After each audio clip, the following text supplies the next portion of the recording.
Good evening, Bahrain. I'm Bernadette from Gulf Brands International, and you're watching Wine Online Wednesday. We're now on episode 12, and tonight it's Sauvignon, the White Edition. So what are we up to? Well, Sauvignon, there are two grapes with the Sauvignon name. We have Cabernet Sauvignon, the red grape, and we have Sauvignon Blanc, the white grape. Sauvignon Blanc meaning white. So we're going to focus tonight on the white side, the Sauvignon Blanc. So, however, there is a little bit of a relationship between the two grapes, not just the name. And it's quite funny to see how this relationship started. Back in the 18th century in Bordeaux, there was a lot of mixed plantings going on in the vineyards, and various grapes developed from there. Sauvignon Blanc was crossed with Cabernet Franc, which is a red grape, a black grape, and quite a strong grape. The offspring, they're called Cabernet Sauvignon. So that's where Cabernet Sauvignon came from. So Sauvignon Blanc is Cabernet Sauvignon's mummy. There you go. So we've got 3 wines tonight. We've got one from the south of France, one from towards the north of France, and in the middle we'll just pop over to South America and see what they're doing with Sauvignon Blanc over there. So the grape itself, though, you'll find the same wherever it's grown all over the world. It's a very green grape with a thin skin, and as it matures it develops into a small cluster of tightly packed grapes together. When you buy table grapes, sometimes you'll get like a bunch that you can just easily pick up, and it's got that lovely diamond shape and the grapes are all together. Sometimes you pick them up and they're very stringy with the grapes scattered out. Sauvignon Blanc is known for being this very dense cluster of grapes, so even picking grapes is very easy in the vineyard. It also has a chemical in it, a natural chemical, called pyrazine, and that's what gives it its very zesty, fresh, zingy flavour. It's probably now the second most planted and most popular of the classic grapes in the world. Number 1 is Chardonnay. However, Chardonnay, depending in the climate, the terroir and the style of winemaking, it can vary dramatically between a very light, crisp, dry wine and a heavily round, buttery, full-bodied wine. When it comes to Sauvignon, it's very easy to identify it. It's got a very signature style in the nose and in the palate, as we'll see with these wines. So I think we will go to Domaine Gayda, which is in the south of France, in the Languedoc. So I was saying that the Sauvignon grape originated in, when Cabernet developed, it was in Bordeaux, and that's where the Sauvignon Blanc itself originated. At the time in Bordeaux, though, most of the focus was on red wine. So it was just blended with Semillon to make some sweet wine, which was, at the time, they said, this isn't really of significance. Of course, today, Sauvignon Blanc and Semillon is the blend used in that most luscious and delicious of sweet wines out of Bordeaux called Sancerre. But that's Schkelele for another time. So this is 100% Sauvignons. All of our wines today, no blends, we're going for the pure fruit. 100% Sauvignon. And the south of France in the Languedoc, which is a huge winemaking area, below Bordeaux, heading for Spain. Domaine Gayda is about 20 kilometers from the historical city of Carcassonne, and it's got vineyards scattered over a wide area, and some of them are up towards the foothills of the Pyrenees, and that's where you'll find some lovely Sauvignon Blanc coming from there. The domain itself, it's an interesting story.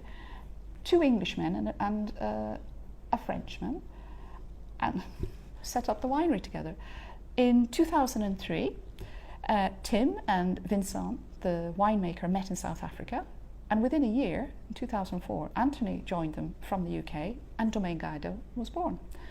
So they love experimenting with grapes, and they're very true to organic viticulture. And the AOC where their winery is, Malapert, only permits you to make wine with 6 grapes. And if you want to use Merlot, over half of your blend must be Merlot. Instead of being tied in with that, they've taken their vineyards all over the area so that it's just given a general description. They can't name it after the AOC, but they are currently vinifying 58 different grapes and no Merlot. Not interested.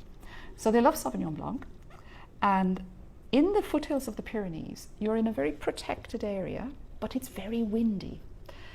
And this is the winds that we see here blowing on the label. Okay, which I think it's quite stylistic. Actually, there's a little grapevine there, and the leaves are being blown off it by the wind. It's inland from the sea. It's probably about central between the Atlantic and the Mediterranean, which means it doesn't get a lot of humidity. And this is why they're able to do such nice organic wines, because if you are in normal viticulture, the enemies in the vineyard where you will need pesticides are when you have still days and humidity. And that's when funguses start to grow, pests fly in and start nibbling your leaves and your fruit and everything. But having these strong winds all the time and being dry, they don't need the pesticides. So they're able to use organic means to farm the grapes. So they use compost as fertilizer, and they use various methods then to get a more natural product. At the moment, you won't see the organic symbol on this bottle because you have to wait a couple of years to ensure that all surrounding land as well, that there's no way that any kind of pesticides will have blown into the vineyard and contaminated. Anyway, let's get on to the wine. So, as I said, 100% Sauvignon. Have a look at the colour. Beautiful, light and lemony. Very clean, very clear. On the nose. Ooh. Fruity, tropical fruit. Yeah, lots of tropical fruit. A little green zing as well. And let's get into the taste.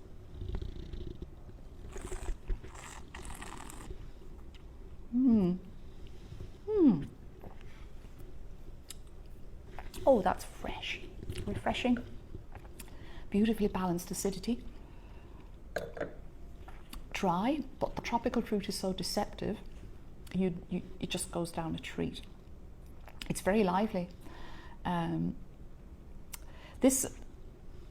fact that the fruit is so evident here, when the wine is fermenting, as they're starting the fermentation, they've actually chilled it right down. So that means you really get all the fruit coming through. This is vintage 2018, and I hope maybe you should enjoy it last tomorrow, because tomorrow was the date they started the harvest for this particular bottle.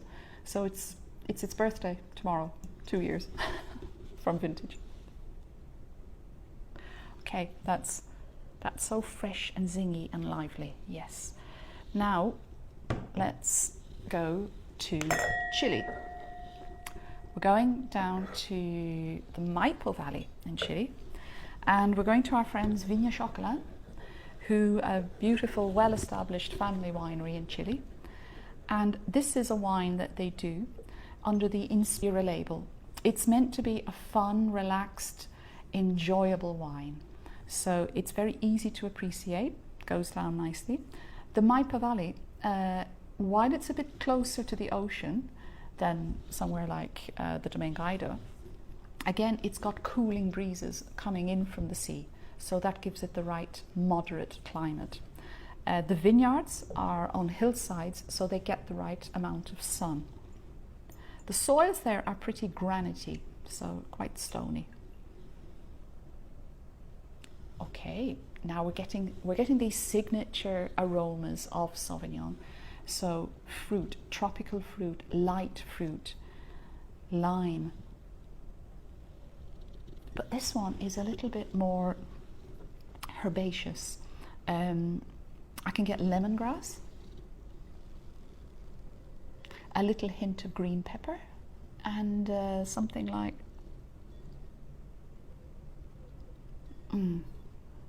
something else. A bit limey citrus. Let's get on to the taste.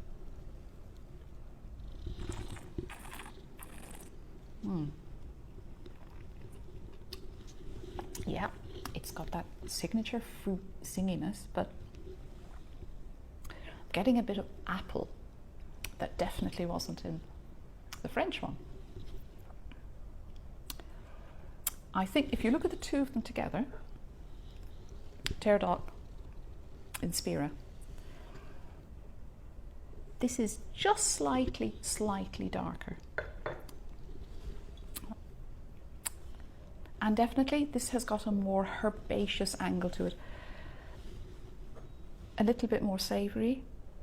Now this works through the cold fermentation as well, so to preserve that fruit, hand-picked, and they destem, which means the grapes go into a trough at the vineyard, and a device like a giant corkscrew gently turns the grapes so that the stems are just pulled off the bunches. So you're really getting full fruit flavours in here as well. These vineyards are about 8 years old, so it's still young and vibrant fruit.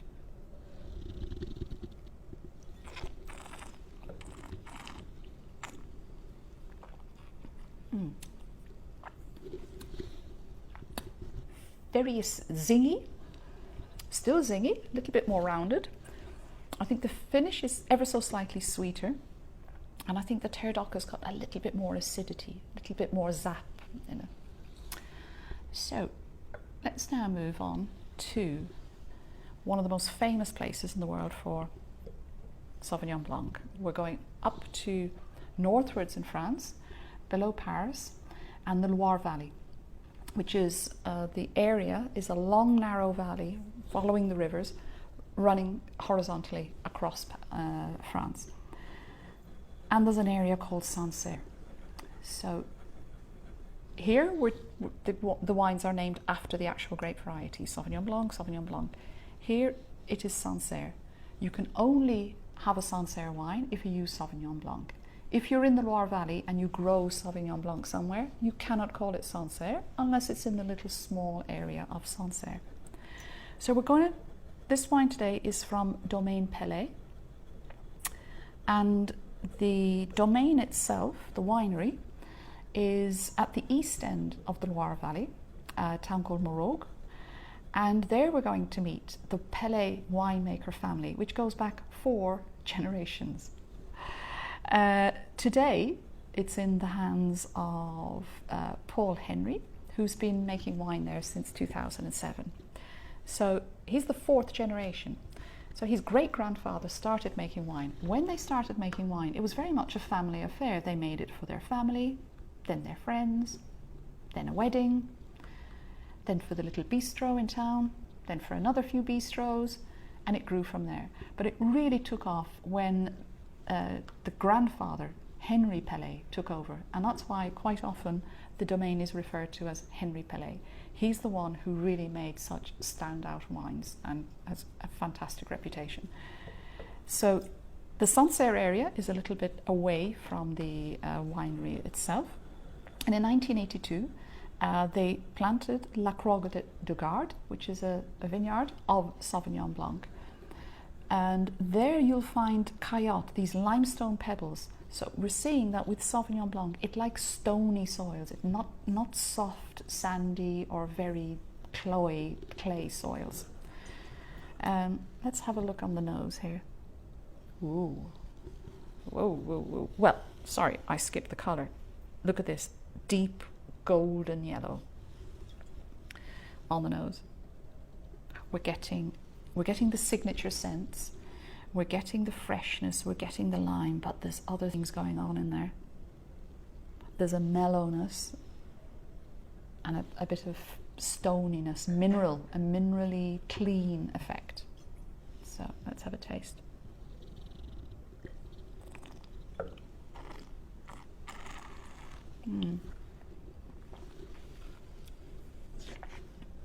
It's almost honey. The mouthfeel is so round. The zinginess has now really, really gone down. It's so subtle, winemaking here is with a very, very gentle press. They barely squeeze the grapes so that you've got really good fruit quality coming out. Again, they do the cold ferment because you need that to keep the freshness. And then, as with all of these, the wine then matures in steel, no oak. Except there's a little trick to this one. So we're getting some slightly spicy aromas as well. Very gentle, and the mouthfeel